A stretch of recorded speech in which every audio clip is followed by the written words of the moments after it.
Hello everyone, welcome to our YouTube channel study with Sandeep sir. इस video में हम BEd first semester के छात्रों के लिए उनके थर्ड पेपर बाल्यावस्था एवं उसका विकास चाइल्डहुड एंड ग्रोइंग अप से संबंधित एक जो है मॉडल क्वेश्चन पेपर लेकर आए हैं और इसमें इस प्रश्न से संबंधित अति महत्वपूर्ण जो है प्रश्न दिए हुए हैं। तो आइए बिना समय गवाए इस मॉडल पेपर में पूछे गए प्रश्नों को हम देखते हैं और उनके उत्तर को जानते हैं। तो इस मॉडल पेपर का जो पहला प्रश्न है वह है कि मानव विकास के मूल कारक हैं। ऑप्शन ए है वंशानुक्रम, ऑप्शन बी है वातावरण या पर्यावरण। तो मानव विकास के जो मूल कारक होते हैं वो वंशानुक्रम और वातावरण या पर्यावरण दोनों होते हैं। तो आपका जो सही उत्तर होगा वो होगा ऑप्शन सी, ए और बी दोनों। प्रश्न संख्या 2 को देख लेते हैं। इसमें आपसे पूछा गया है कि माता पिता की शारीरिक एवं मानसिक विशेषताओं का संतानों में हस्तांतरण वंशानुक्रम है। यह कथन किसका है? तो यह कथन जेम्स ड्रेवर का है। प्रश्न संख्या 2 का ऑप्शन ए जो है आपका सही उत्तर है। अगले प्रश्न को हम देखते हैं। प्रश्न संख्या 3, इसमें आपसे पूछा गया है कि वंशानुक्रम माता पिता से संतानों को प्राप्त होने वाला गुण है। यह कथन किसका है? तो यह कथन जो है रुथ बेनेडिक्ट का है। प्रश्न संख्या 3 का ऑप्शन बी जो है आपका सही उत्तर है। अगले प्रश्न को हम देखते हैं। प्रश्न संख्या 4, इसमें आपसे पूछा गया है कि प्रत्येक गुणसूत्र में पाए जाते हैं कितने। ऑप्शन ए दिया है कि 3000 जीन्स, ऑप्शन बी दिया है कि 2500 जीन्स, ऑप्शन सी दिया है 1500 जीन्स, ऑप्शन डी दिया है 3500 जीन्स। तो प्रत्येक गुणसूत्र में जो है 3000 जीन्स पाए जाते हैं। प्रश्न संख्या 4 का ऑप्शन ए आपका सही उत्तर है। अगले प्रश्न की ओर हम चलते हैं। प्रश्न संख्या 5 की ओर। इसमें आपसे पूछा गया है कि विकास प्राणी और उसके पर्यावरण के अंतर क्रिया का परिणाम है। तो इस प्रश्न का जो सही उत्तर होगा वो होगा स्किनर। प्रश्न संख्या 5 का ऑप्शन सी और बी स्किनर ने जो है यह परिभाषा दी है, यह स्टेटमेंट जो है वो स्किनर का ही है। तो प्रश्न संख्या 5 का ऑप्शन सी बी जो है वो आपका सही उत्तर होगा। प्रश्न संख्या 5 का ऑप्शन बी स्किनर। स्किनर ने कहा है कि विकास प्राणी और उसके पर्यावरण के मध्य अंतःक्रिया का परिणाम है। प्रश्न संख्या 6 को देख लेते हैं हम। इसमें आपसे पूछा गया है कि कौन सा युग्म जो है सम्मिलित नहीं है, मैच नहीं, उसको आपको छांटना है। ऑप्शन ए दिया है कि बीज कोष की निरंतरता का सिद्धांत, यह जो है सिद्धांत बीजमैन के द्वारा दिया गया है, यह जो है सम्मिलित है। ऑप्शन बी जीव सांख्यिकी नियम गाल्टन के द्वारा दिया है, यह भी सत्य है। ऑप्शन सी जो है वंशानुक्रम का सिद्धांत, यह भी मेंडल के द्वारा दिया गया, यह भी सत्य है। तो इसमें कोई भी जो है गलत नहीं, बाकी सारे तीनों जो ऑप्शन है वो सत्य हैं। तो आपका जो सही उत्तर होगा वो होगा ऑप्शन डी। प्रश्न संख्या ऑप्शन 6 का ऑप्शन डी। इसमें आपसे पूछा गया कौन सुमेलित नहीं है, तो तीनों सुमेलित है। तो प्रश्न में जो ऑप्शन डी दिया है कि उपरोक्त में से कोई नहीं, तो आपका सही उत्तर होगा। प्रश्न संख्या 7 को हम देख लेते हैं। इसमें आपसे पूछा गया है कि आनुवंशिकता के पिता कहे जाते हैं, फादर ऑफ जेनेटिक्स किसको बोलते हैं हम लोग? तो हम लोग बोलते हैं गेगर जॉन मेंडल को फादर ऑफ जेनेटिक्स के नाम से जानते हैं। प्रश्न संख्या 7 का ऑप्शन ए आपका सही उत्तर है। अगले प्रश्न की ओर हम चलते हैं। प्रश्न संख्या 8 की ओर। इसमें आपसे पूछा गया है कि मेंडल ने अपना परीक्षण किया था, मेंडल ने जो अपना परीक्षण वो मटर पे किया था। तो प्रश्न संख्या 8 का ऑप्शन ए आपका सही उत्तर होगा। अगले प्रश्न की ओर हम चलते हैं। प्रश्न संख्या 9 की ओर। इसमें आपसे पूछा गया है कि पर्यावरण कोई बाहरी शक्ति है जो हमें प्रभावित करता है। यह परिभाषा पर्यावरण की किसने दी है? तो यह परिभाषा जो रास की है, पर्यावरण कोई बाहरी शक्ति है जो हमें प्रभावित करता है। प्रश्न संख्या 9 का ऑप्शन ए आपका सही उत्तर है। अगले प्रश्न की ओर हम चलते हैं। प्रश्न संख्या 10 की ओर। इसमें आपसे पूछा गया है कि वातावरण में वे समस्त बाह्य तत्व आ जाते हैं जिन्होंने जीवन प्रारंभ करने के समय से व्यक्ति को प्रभावित किया है। यह कथन किसका है? तो यह कथन जो है इलियट का है। प्रश्न संख्या 10 का ऑप्शन ए आपका जो है वह सही उत्तर होगा। अगले प्रश्न को हम देखते हैं। प्रश्न संख्या 11 को। इसमें आपसे पूछा गया है कि किस मनोवैज्ञानिक का कहना है कि मुझे नवजात शिशु दे दो, मैं डॉक्टर, वकील, चोर या जो चाहूँ मैं बना सकता हूँ। तो ये कथन जो वाटसन का है, वाटसन ने यह कथन कहा है। तो प्रश्न संख्या 11 का ऑप्शन ए आपका सही उत्तर होगा। अगले प्रश्न को देखते हैं। प्रश्न संख्या 12। इसमें आपसे पूछा गया है कि विकास अभिवृद्धि तक सीमित नहीं है, इसकी अपेक्षा इसमें परिपक्वता के लक्ष्य की ओर परिवर्तनों का प्रगतिशील प्रोग्रेसिव सीक्वेंस निहित रहता है। विकास के परिणामस्वरूप व्यक्ति में नई नई विशेषताएं और नई नई योग्यताएं प्रकट होती हैं। यह परिभाषा किसकी है? तो यह परिभाषा हरलाग की है। प्रश्न संख्या 12 का ऑप्शन ए आपका सही उत्तर होगा। अगले प्रश्न की ओर हम चलते हैं। प्रश्न संख्या 13 को देख लेते हैं। इसमें आपसे पूछा गया है कि शारीरिक अंगों के आकार, प्रकार, भार, ऊंचाई आदि में होने वाले परिवर्तन को कहते हैं। तो शरीर के जो अंगों में आकार में, भार में, ऊंचाई में जो परिवर्तन होता है उसको हम लोग ग्रोथ या वृद्धि के नाम से जानते हैं। तो प्रश्न संख्या 13 का ऑप्शन ए जो है आपका सही उत्तर हो जाएगा। अगले प्रश्न को हम देखते हैं। प्रश्न संख्या 14, इसमें आपसे पूछा गया है कि प्रगतिशील परिवर्तनों को कहते हैं। जो प्रोग्रेसिव चेंज होते हैं उसको हम लोग डेवलपमेंट या विकास के नाम से जानते हैं। प्रश्न संख्या 14 का ऑप्शन बी जो है वह आपका सही उत्तर होगा। अगले प्रश्न की ओर हम चलते हैं। प्रश्न संख्या 15, इसमें आपसे पूछा गया है कि विकास में होने वाले परिवर्तन है। तो विकास में कौन कौन से परिवर्तन होते हैं? जो पहला ऑप्शन दिया है कि आकार में परिवर्तन या विकास में होने वाला परिवर्तन है। ऑप्शन बी अनुपात में परिवर्तन, विकास में जो है अनुपात में भी परिवर्तन होता है। ऑप्शन सी पुरानी आकृतियों का लोप, यह भी विकास में होने वाला परिवर्तन है कि हमारी जो पुरानी आकृतियाँ होती हैं वो धीरे धीरे छूटी जाती हैं और हम नई आकृतियों को प्राप्त करते जाते हैं। तो प्रश्न संख्या 15 का ऑप्शन डी जो है आपका सही उत्तर होगा, उपरोक्त सभी। अगले प्रश्न को हम देख लेते हैं। प्रश्न संख्या 16, इसमें आपसे पूछा गया है कि इसमें 4 स्टेटमेंट दिए हैं और आपको गलत स्टेटमेंट को छांटना है। ऑप्शन ए, वृद्धि जीवन पर्यंत चलने वाली प्रक्रिया है। ऑप्शन बी, वृद्धि में शारीरिक अंगों में परिवर्तन होता है। ऑप्शन सी दिया है कि विकास एक सतत प्रक्रिया है। ऑप्शन डी, वृद्धि एक निश्चित समय के बाद रुक जाती है। तो वृद्धि जो है वो जीवन पर्यंत चलने वाली प्रक्रिया नहीं है, एक निश्चित अवधि के बाद वृद्धि जो है रुक जाती है। विकास जो है जीवन पर्यंत चलने वाली प्रक्रिया है। तो अब प्रश्न संख्या 16 का ऑप्शन ए जो है वो गलत कथन है। प्रश्न संख्या 17 को हम लोग देख लेते हैं। इसमें जो आपसे पूछा गया है कि सत्य कथन या जो ट्रू स्टेटमेंट है उसको आपको छांटना है। इसमें ऑप्शन ए दिया है कि वृद्धि जीवन पर्यंत नहीं चलती, जबकि विकास एक सतत प्रक्रिया या जीवन पर्यंत चलने वाली प्रक्रिया है। ऑप्शन बी दिया है कि अभिवृद्धि में मात्रात्मक परिवर्तन होता है। इसमें जो है क्वांटिटेटिव चेंजेस होते हैं ग्रोथ में, जबकि विकास में क्वांटिटेटिव और क्वालिटेटिव यानी परिमाणात्मक और गुणात्मक दोनों प्रकार के परिवर्तन होते हैं। ये ऑप्शन सी दिया है कि वृद्धि में होने वाले परिवर्तनों को मापा जा सकता है, जबकि विकास में होने वाले परिवर्तनों को प्रत्यक्ष रूप से हम नहीं माप सकते। वृद्धि में अगर आपके भार में वृद्धि हुई तो उसको हम नाप सकते हैं, आपकी ऊंचाई को हम देख सकते हैं, उसको नाप सकते हैं। लेकिन जो विकास में परिवर्तन होता है उसको हम लोग प्रत्यक्ष रूप से नहीं माप सकते। तो ये तीनों जो है कथन सत्य हैं। तो आपका जो सही उत्तर हो जाएगा वो होगा ऑप्शन डी, प्रश्न संख्या 17 का। 18 को देख लेते हैं। प्रश्न संख्या 18, इसमें आपसे पूछा गया है कि आनुवंशिकता के नियमों में शामिल हैं। आनुवंशिकता के नियमों में जो कौन कौन से नियम शामिल है? ऑप्शन ए दिया है तत्परता का नियम, ऑप्शन बी दिया है समानता का नियम और ऑप्शन डी सी दिया है प्रत्यागमन का नियम, ऑप्शन डी उपरोक्त सभी। तो आनुवंशिकता के नियम में तीनों नियम शामिल हैं। तो आपका उत्तर जो हो जाएगा वो हो जाएगा ऑप्शन डी। प्रश्न संख्या 18 का ऑप्शन डी आपका सही उत्तर है। प्रश्न संख्या 19 को हम लोग देख लेते हैं। इसमें आपसे पूछा गया है कि किसने अभिवृद्धि को कोशीय वृद्धि के अर्थ में प्रयोग किया है। तो इस प्रश्न का जो सही उत्तर होगा वो होगा ऑप्शन ए, फ्रैंक। फ्रैंक ने जो है ग्रोथ को कोशीय वृद्धि के अर्थ में प्रयोग किया है। प्रश्न संख्या 19 का ऑप्शन ए जो आपका सही उत्तर होगा। अगले प्रश्न की ओर चलते हैं हम। प्रश्न संख्या 20 को देख लेते हैं। इसमें आपसे पूछा गया है कि विकास के सिद्धांत में शामिल हैं। ऑप्शन ए है निरंतरता का सिद्धांत, ऑप्शन बी है व्यक्तिगत भिन्नताओं का सिद्धांत, ऑप्शन सी दी है विकास की दिशा का सिद्धांत, ऑप्शन डी उपरोक्त सभी। तो विकास के सिद्धांत में तीनों सम्मिलित हैं। तो आपका जो उत्तर हो जाएगा वो हो जाएगा ऑप्शन डी उपरोक्त सभी। प्रश्न संख्या 21 को हम लोग देख लेते हैं, 21 को। तो इसमें आपसे पूछा गया है कि जो मानव में गुणसूत्र होते हैं उनकी संख्या कितनी होती है। ऑप्शन ए दिया 22 जोड़े, ऑप्शन बी है 23 जोड़े, ऑप्शन सी 24 जोड़े, ऑप्शन डी जो है 20 जोड़े। तो गुणसूत्र जो है मानव में वो 23 जोड़े यानी कुल 46 होते हैं। प्रश्न संख्या 21 का ऑप्शन बी जो है आपका सही उत्तर है।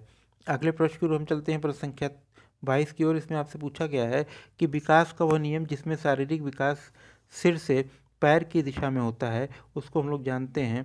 उस नियम को हम लोग कहते हैं मस्तकाधोमुखी नियम, सेफेलो कैडुअल लॉ के नाम से इसको हम लोग जानते हैं, जिसमें विकास जो है पहले सिर से पैर की ओर होता है, पहले सिर का विकास होता है फिर पैर की ओर विकास होता है। तो प्रश्न संख्या 22 का ऑप्शन ए जो है वो आपका सही उत्तर होगा।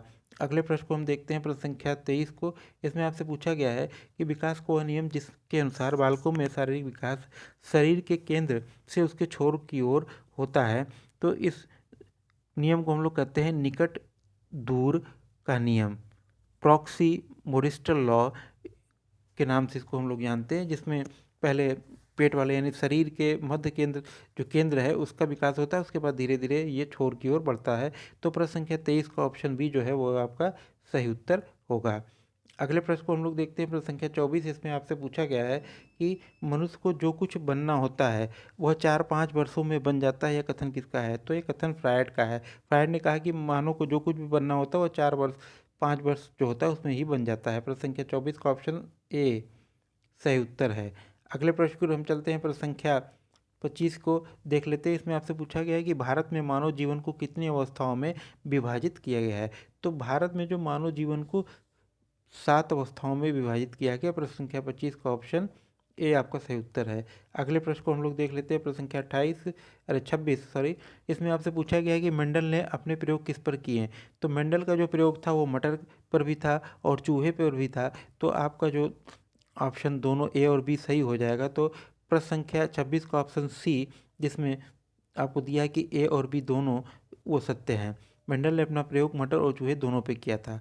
अगले प्रश्न को हम देखते हैं, प्रश्न संख्या 27 में आपसे पूछा गया कि मेंडल डॉक्टर थे या पादरी थे या प्रोफेसर थे या वैज्ञानिक थे? तो मेंडल एक पादरी थे। प्रश्न संख्या 27 का ऑप्शन बी जो आपका सही उत्तर होगा। अगले प्रश्न को हम देखते हैं, प्रश्न संख्या 28 में आपसे पूछा गया है कि हरलाख के अनुसार विकास की अवस्थाएं, हरलाख ने विकास की कितनी अवस्थाएं बताई हैं? तो हरलाख ने विकास की 7 अवस्थाएं बताई हैं। प्रश्न संख्या 28 का ऑप्शन ए आपका सही उत्तर है। अगले प्रश्न की ओर हम चलते हैं, प्रश्न संख्या 29। इसमें आपसे पूछा गया कि शिक्षा की दृष्टि से विकास की कितनी अवस्थाएं महत्वपूर्ण हो? तो शिक्षा की दृष्टि से विकास की 3 अवस्थाएं महत्वपूर्ण होती हैं, शैशवावस्था, बाल्यावस्था और किशोरावस्था। प्रश्न संख्या 29 का ऑप्शन बी आपका जो है वह सही उत्तर है। अगले प्रश्न को हम लोग देख लेते हैं, प्रश्न संख्या 30 की ओर चलते हैं। इसमें आपसे पूछा गया है कि विकास के सिद्धांत में सम्मिलित हैं। ऑप्शन ए निरंतरता का सिद्धांत, ऑप्शन बी व्यक्तिगत भिन्नता का सिद्धांत, ऑप्शन सी विकास की दिशा का सिद्धांत, ऑप्शन डी उपरोक्त सभी। तो विकास के सिद्धांत में जो है ये सभी सिद्धांत जो है सम्मिलित हैं। सॉरी, ये तो हम लोग प्रश्न संख्या 29 देखे थे, अब हमें प्रश्न संख्या 30 देखना है, क्योंकि 20 तो हमने देख लिया था। अब प्रश्न संख्या 30 को हम लोग देखते हैं। आगे चला गया, ये आया प्रश्न संख्या 30। हाँ, ये आ गया प्रश्न संख्या 30। थोड़ा सा पेज इधर का उधर हो गया, इससे के लिए क्षमा प्रार्थी है। प्रश्न संख्या 30 को हम लोग देखते हैं कि 20वीं शताब्दी को बालक की शताब्दी कहा जाता है, यह कथन किसका है? तो 20वीं शताब्दी को बालक की शताब्दी कहा जाता है, यह कथन जो है क्रो एंड क्रो का है। प्रश्न संख्या 30 का ऑप्शन ए जो है वो आपका सही उत्तर है। अगले प्रश्न की ओर हम चलते हैं, प्रश्न संख्या 31 की ओर। इसमें आपसे पूछा गया है कि 5 वर्ष की अवस्था शरीर तथा मस्तिष्क के लिए बड़ी ग्रहणशील होती है, यह कथन किसका है? तो यह कथन जो है न्यूमैन का है। तो प्रश्न संख्या 31 का ऑप्शन ए जो है आपका सही उत्तर हो जाएगा। अगले प्रश्न की ओर हम लोग चलते हैं, प्रश्न संख्या 32 की ओर। इसमें आपसे पूछा गया है कि व्यक्ति का जितना मानसिक विकास होता है उसका आधा 3 वर्ष की आयु तक हो जाता है, यह कथन किसका है? तो यह कथन जो है गुड एनफ का है। गुड एनफ ने कहा है कि व्यक्ति का जितना मानसिक विकास होता है उसका आधा 3 वर्ष की आयु तक हो जाता है। प्रश्न संख्या 32 का ऑप्शन ए जो है वह आपका सही उत्तर है। अगले प्रश्न की ओर हम चलते हैं, प्रश्न संख्या 33 की ओर। इसमें आपसे पूछा गया है कि शिक्षा की दृष्टि से 3 महत्वपूर्ण अवस्थाएं हैं। तो शिक्षा की दृष्टि से 3 महत्वपूर्ण अवस्थाएं, जैसे हमने पहले भी आपको बताया कि शैशवावस्था, बाल्यावस्था और किशोरावस्था है। तो प्रश्न संख्या 33 का ऑप्शन डी जो है वो आपका सही उत्तर हो जाएगा। अगले प्रश्न को हम देखते हैं, प्रश्न संख्या 34 को, जिसमें आपसे पूछा गया है कि शैशवावस्था से तात्पर्य है। शैशवावस्था जो है से तात्पर्य है कि जन्म से 6 वर्ष की अवस्था, या 6 से 12 वर्ष की अवस्था, या 6 से 9 वर्ष की अवस्था, या 12 से 18 वर्ष की अवस्था। तो जन्म से जो 6 वर्ष की अवस्था होती है उसको हम लोग शैशवावस्था के नाम से जानते हैं। प्रश्न संख्या जो 34 है उसका ऑप्शन ए सही उत्तर होगा। अगले प्रश्न को हम लोग देख लेते हैं, प्रश्न संख्या 35। इसमें आपसे पूछा गया है कि शैशवावस्था जीवन का सबसे महत्वपूर्ण अवस्था है, यह किसने कहा है? तो शैशवावस्था जीवन का सबसे महत्वपूर्ण अवस्था है, यह आपको जो ये स्टेटमेंट है वो कहा गया है न्यूमैन के द्वारा। प्रश्न संख्या 35 का ऑप्शन सी आपका सही उत्तर है। अगले प्रश्न को हम लोग देख लेते हैं, प्रश्न संख्या 36 इसमें आपसे पूछा गया कि शैशवावस्था सीखने का आदर्श काल है। यह कथन किसका है? तो यह कथन वैलेंटाइन का है। वैलेंटाइन ने कहा है कि शैशवावस्था सीखने का आदर्श काल है। प्रश्न संख्या 36 का ऑप्शन बी आपका जो है सही उत्तर होगा। अगले प्रश्न को हम देख लेते हैं। प्रश्न संख्या 37 में आपसे पूछा गया है कि शैशवावस्था की विशेषताएं हैं। ऑप्शन ए दिया है कि जिज्ञासा, ऑप्शन बी दिया है आत्म प्रेम की भावना, ऑप्शन सी दिया है संवेगों का प्रदर्शन, ऑप्शन डी दिया उपरोक्त सभी। तो शैशवावस्था की विशेषताएं में ये तीनों बातें सम्मिलित हैं, तो आपका उत्तर हो जाएगा ऑप्शन डी उपरोक्त सभी। प्रश्न संख्या 38 को हम लोग देख लेते हैं। प्रश्न संख्या 38 में आपसे पूछा गया है कि शैशवावस्था में शिक्षा का स्वरूप होना चाहिए। ऑप्शन ए व्यक्तिगत भिन्नता पर ध्यान, ऑप्शन बी आत्म प्रदर्शन का अवसर, ऑप्शन सी मूल प्रवृत्तियों को प्रोत्साहन, ऑप्शन डी उपरोक्त सभी। तो शैशवावस्था में शिक्षा का जो स्वरूप ये तीनों प्रकार का होना चाहिए, तो आप उसमें तीनों बातें सम्मिलित हैं, तो प्रश्न संख्या 38 का ऑप्शन डी जो है आपका सही उत्तर हो जाएगा। अगले प्रश्न की ओर हम चलते हैं। प्रश्न संख्या 39 की ओर। इसमें आपसे पूछा गया है कि शैशवावस्था में प्रयोग की जाने वाली शिक्षण विधि है। ऑप्शन ए है खेल विधि, ऑप्शन बी कहानी विधि, ऑप्शन सी अनुकरण विधि, ऑप्शन डी उपरोक्त सभी। तो शैशवावस्था में जो शिक्षण विधि हम लोग प्रयोग करते हैं उसमें खेल विधि, कहानी विधि और अनुकरण विधि तीनों सम्मिलित है। तो प्रश्न संख्या 39 का ऑप्शन डी जो है आपका सही उत्तर हो जाएगा। अगले प्रश्न को देखते हैं। प्रश्न संख्या 40 इसमें आपसे पूछा गया है कि जीवन का सबसे महत्वपूर्ण काल माना जाता है। तो जीवन का सबसे महत्वपूर्ण काल हम लोग शैशवावस्था को मानते हैं। प्रश्न संख्या 40 का ऑप्शन ए आपका सही उत्तर है। प्रश्न संख्या 41 की ओर हम चलते हैं और उसको देख लेते हैं कि उसमें क्या है। शैशवावस्था में शिशु की प्रेम भावना काम प्रवृत्ति की सूचक है, जिसे नार्सिज्म की संज्ञा किसने दी है? शैशवावस्था में शिशु की जो प्रेम भावना होती है वो काम प्रवृत्ति की सूचक होती है, जिसे नार्सिज्म की संज्ञा किसने दी है? तो नार्सिज्म की संज्ञा जो दी है वो है फ्रायड ने। प्रश्न संख्या 41 का ऑप्शन ए। अगले प्रश्न को हम देखते हैं। प्रश्न संख्या 42 का।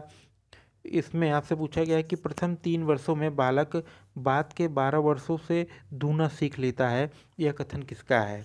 तो यह कथन गैसेल का है। प्रश्न संख्या 42 का ऑप्शन बी जो है वो आपका सही उत्तर है। अगले प्रश्न को हम देखते हैं। प्रश्न संख्या 43 इसमें आपसे पूछा गया है कि किस अवस्था को कल्पना का काल कहा जाता है? Period of imagination. ये जो है हम लोग इसको बोलते हैं शैशवावस्था को कल्पना का काल। प्रश्न संख्या 43 का ऑप्शन सी जो है आपका सही उत्तर होगा। अगले प्रश्न की हम लोग चलते हैं। प्रश्न संख्या 44 इसमें आपसे पूछा गया है कि नवजात शिशु में 3 मूल संवेग पाए जाते हैं, भय, क्रोध और व स्नेह। यह कथन किसका है? तो यह कथन जो है वह वाटसन महोदय का है। उन्होंने ये बताया है कि नवजात शिशु में कुल 3 मूल संवेग पाए जाते हैं, भय, क्रोध और स्नेह। प्रश्न संख्या 44 का ऑप्शन ए आपका सही उत्तर है। अगले प्रश्न की ओर हम चलते हैं। प्रश्न संख्या 45 की ओर। इसमें आपसे पूछा गया है कि बाल्यावस्था से तात्पर्य बच्चे की किस अवस्था से है? तो बाल्यावस्था जैसा कि हम लोग जानते हैं कि 6 से 12 वर्ष की अवस्था को कहा जाता है। तो प्रश्न संख्या 45 का ऑप्शन बी जो है आपका सही उत्तर होगा। अगले प्रश्न को हम देख लेते हैं। प्रश्न संख्या 46 में इसमें आपसे पूछा गया है कि बाल्यावस्था को मिथ्या परिपक्वता की अवस्था कहा जाता है। किसने कहा है?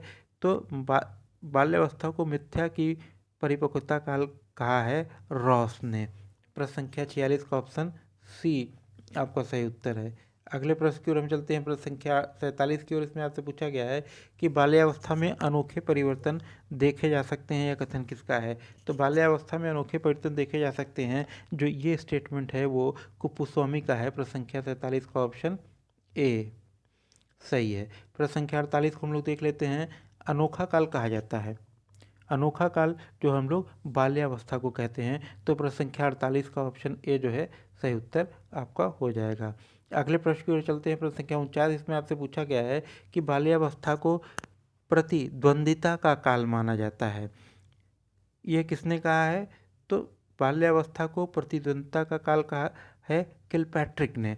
प्रश्न संख्या 49 का ऑप्शन ए आपका सही उत्तर होगा। अगले प्रश्न की ओर हम चलते हैं। प्रश्न संख्या 50 की ओर। इसमें आपसे पूछा गया है कि बाल्यावस्था को अनोखा काल किसने कहा है? बाल्यावस्था को जो अनोखा काल वह कोल और ब्रूस ने कहा है। प्रश्न संख्या 50 का ऑप्शन सी जो है आपका सही उत्तर होगा। अगले प्रश्न की ओर हम लोग चलते हैं। प्रश्न संख्या 51 की ओर।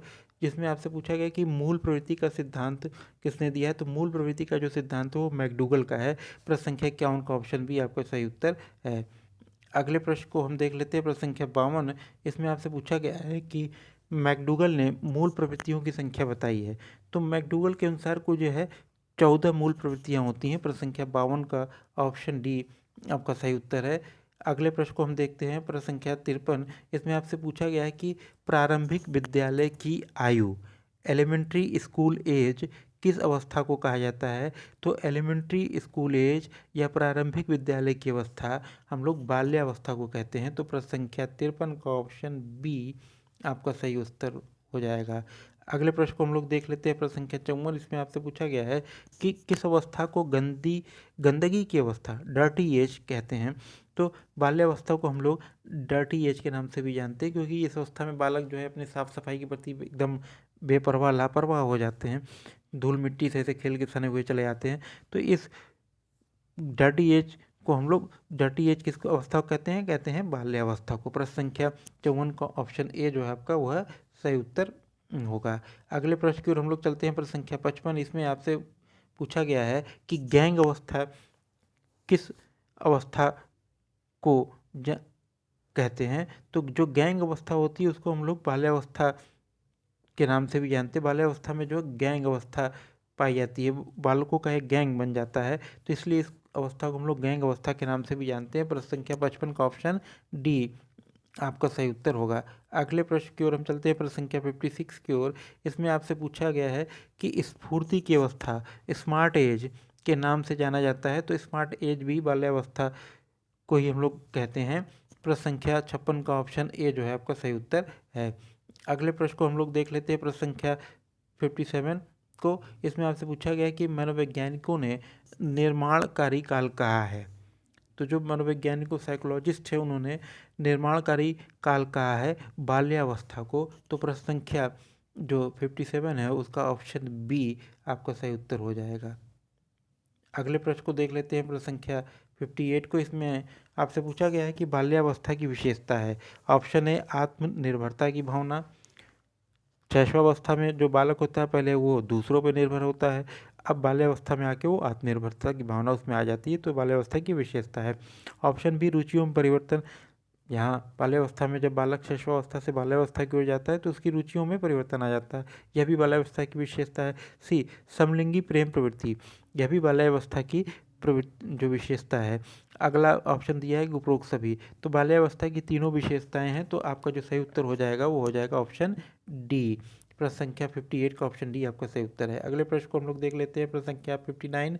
इसमें आपसे पूछा गया है कि बाल्यावस्था वह समय है जब व्यक्ति के आधारभूत दृष्टिकोणों, मूल्यों और आदर्शों का बहुत सीमा तक निर्माण होता है। यह कथन किसका है। तो यह कथन ब्लेयर, जोन्स और सिम्पसन का है। प्रश्न संख्या 59 का ऑप्शन ए आपका सही उत्तर है। अगले प्रश्न को हम लोग देख लेते हैं, प्रश्न संख्या 60। इसमें आपसे पूछा गया है कि प्राचीन भारतीय पौराणिक ग्रंथों में किशोरावस्था को किस नाम से जानते हैं। तो प्राचीन जो भारतीय पौराणिक ग्रंथ है उसमें किशोरावस्था को हम लोग कौमार्य के नाम से जानते हैं। प्रश्न संख्या 60 का ऑप्शन बी आपका सही उत्तर है। अगले प्रश्न को हम लोग देख लेते हैं, प्रश्न संख्या 61। इसमें आपसे पूछा गया है कि अंग्रेजी शब्द एडोलसेंस की उत्पत्ति किस भाषा के किस शब्द से हुई है। तो अंग्रेजी का जो शब्द है एडोलसेंस, उसकी उत्पत्ति लैटिन भाषा के एडोलसियर से हुई है। प्रश्न संख्या 61 का ऑप्शन ए आपका जो है सही उत्तर है। अगले प्रश्न को हम देख लेते हैं, प्रश्न संख्या 62। इसमें आपसे पूछा गया कि एडोलसियर का अर्थ क्या है। एडोलसियर का अर्थ होता है परिपक्वता की ओर बढ़ना, टू ग्रो टू मेच्योरिटी। प्रश्न संख्या 62 का ऑप्शन ए जो है वो आपका सही उत्तर होगा। अगले प्रश्न को हम लोग देख लेते हैं, प्रश्न संख्या 63। इसमें आपसे पूछा गया है कि किशोरावस्था संघर्ष, तनाव और तूफान तथा विरोध की अवस्था है, यह कथन किसका है। यह बहुत ही सुप्रसिद्ध कथन है और अक्सर जो एग्जामिनेशन में पूछे जाते हैं। तो किशोरावस्था संघर्ष, तनाव और तूफान तथा विरोध की अवस्था है, यह कथन स्टैनली हॉल का है। प्रश्न संख्या 63 का ऑप्शन बी आपका सही उत्तर है। अगले प्रश्न को हम लोग देख लेते हैं, प्रश्न संख्या 64।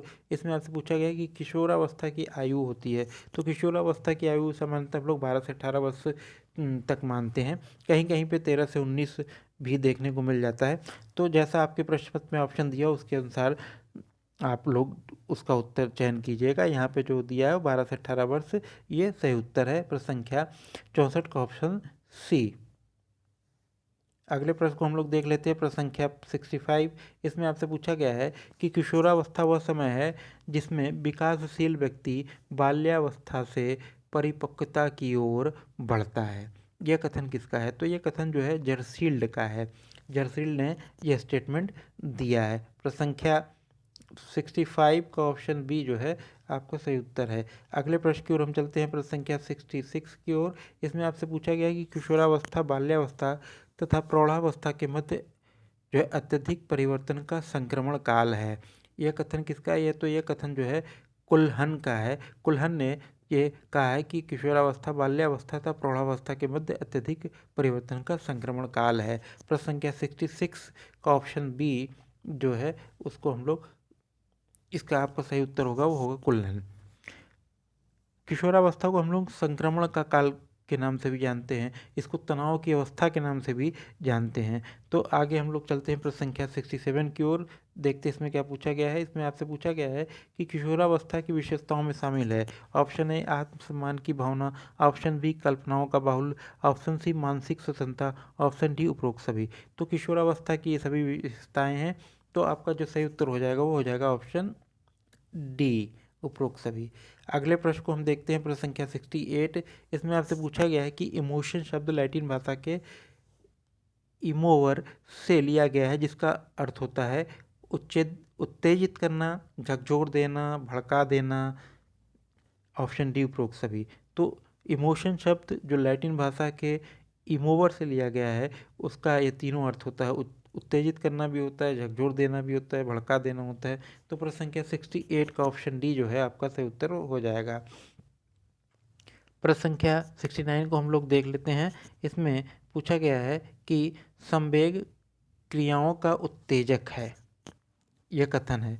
तो संवेग को क्रियाओं का उत्तेजक माना है गेल्डर्ड ने। गेल्डर्ड का जो ये कथन है, तो प्रश्न संख्या 69 का ऑप्शन बी जो है आपका सही उत्तर हो जाएगा।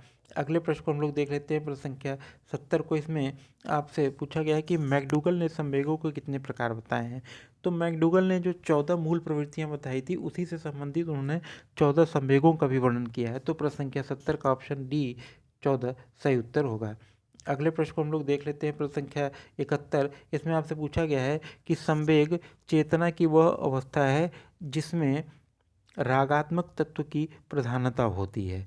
यह कथन किसका है? तो यह कथन जो है रास का है। प्रश्न संख्या 71 का ऑप्शन ए रॉस ने ये कहा है। अगले प्रश्न को हम लोग देख लेते हैं, प्रश्न संख्या 72। इसमें आपसे पूछा गया है कि सकारात्मक संवेग हैं। ऑप्शन ए दिया है स्नेह, ऑप्शन बी ईर्ष्या, ऑप्शन सी घृणा, ऑप्शन डी अभिमान। तो जो सकारात्मक संवेग है वह है ऑप्शन ए स्नेह है। प्रश्न संख्या 72 का ऑप्शन ए जो है आपका सही उत्तर होगा। अगले प्रश्न को हम लोग देख लेते हैं, प्रश्न संख्या 73 को। इसमें आपसे पूछा गया है कि जीन पियाजे ने संज्ञानात्मक विकास की कितनी अवस्थाएं बताई हैं। तो जीन पियाजे का जो संज्ञानात्मक विकास का सिद्धांत है उसमें उन्होंने 4 अवस्थाओं के बारे में चर्चा की है। तो प्रश्न संख्या 73 का ऑप्शन जो है वो होगा बी। अगले प्रश्न को हम लोग देख लेते हैं, प्रश्न संख्या 74। इसमें आपसे पूछा गया है कि जीन पियाजे के संज्ञानात्मक विकास की प्रथम अवस्था है। तो जीन पियाजे जिन्होंने संज्ञानात्मक विकास की 4 अवस्थाएं बताई हैं उसमें से उनका जो प्रथम अवस्था है वह है संवेदी पेशी अवस्था, सेंसरी मोटर स्टेज, जो जन्म से लेकर 2 वर्ष तक की होती है। और जो अगली अवस्था उन्होंने उसमें बताई अपने सिद्धांत में वो है प्री ऑपरेशनल स्टेज, जो 2 से 7 वर्ष की होती है, कॉन्क्रीट ऑपरेशनल स्टेज जो 7 से 12 वर्ष की होती है, और उसके बाद जो औपचारिक संक्रिय अवस्था, ये 4 अवस्थाएं उन्होंने बताई हैं। तो पहली जो अवस्था है वो है, इसमें प्रश्न में आपसे पूछा गया है कि संज्ञानात्मक विकास की प्रथम अवस्था कौन है। तो संज्ञानात्मक विकास की प्रथम अवस्था संवेदी पेशी अवस्था, सेंसरी मोटर स्टेज है। प्रश्न संख्या 74 का ऑप्शन ए आपका सही उत्तर है। अगले प्रश्न को हम लोग देखते हैं, प्रश्न संख्या 75। इसमें आपसे पूछा गया है कि संज्ञान की विशेषताएं क्या है, कॉग्निशन की जो विशेषताएं हैं वो क्या है। ऑप्शन ए एक विकासात्मक प्रक्रिया है संज्ञान। ऑप्शन बी दिया है कि यह एक अर्जित योग्यता है। ऑप्शन सी दिया है कि इसमें प्रतीकों का उपयोग होता है। तो ये तीनों विशेषताएं जो संज्ञान की हैं, तो आपका जो सही उत्तर हो जाएगा वो हो जाएगा ऑप्शन डी, उपरोक्त सभी। अगले प्रश्न को हम लोग देख लेते हैं, प्रश्न संख्या 76। इसमें आपसे पूछा गया है कि संवेदीय पेशी अवस्था में शिशुओं का संज्ञानात्मक विकास कितनी उप अवस्थाओं से होकर गुजरता है। जो पियाजे ने संज्ञानात्मक विकास का अपना जो सिद्धांत दिया है, उसमें पहली जो अवस्था है सेंसरी मोटर यानी संवेदी पेशी स्टेज अवस्था, उसमें जो संज्ञानात्मक विकास कुल 6 उप अवस्थाओं सब स्टेजों से वो गुजरता है। तो प्रश्न संख्या 76 का ऑप्शन सी जो है वो आपका सही उत्तर हो जाएगा। अगले प्रश्न को हम लोग देख लेते हैं, प्रश्न संख्या 77। इसमें आपसे पूछा गया है कि संज्ञानात्मक विकास को प्रभावित करने वाले कारक हैं। तो संज्ञानात्मक विकास को प्रभावित करने वाले कारक में ऑप्शन ए दिया है वंशानुक्रम, ऑप्शन बी दिया है स्वास्थ्य, ऑप्शन सी दिया है परिवार का वातावरण, ऑप्शन डी है उपरोक्त सभी। तो संज्ञानात्मक विकास को वंशानुक्रम भी प्रभावित करता है, स्वास्थ्य भी करता है और परिवार का वातावरण भी करता है। तो प्रश्न संख्या 77 का ऑप्शन डी जो है वह सही उत्तर होगा। इस प्रकार जो है आज का ये जो मॉडल पेपर था उसमें कुल 77 प्रश्न थे और सभी प्रश्नों के उत्तर जो है आपको प्राप्त हो गए हैं। यदि यह वीडियो आपको अच्छा लगे तो इसको लाइक कीजिएगा, इसको शेयर कीजिएगा और यदि आप हमारे चैनल पर नए हैं तो चैनल को सब्सक्राइब करना मत भूलिएगा। जय हिंद।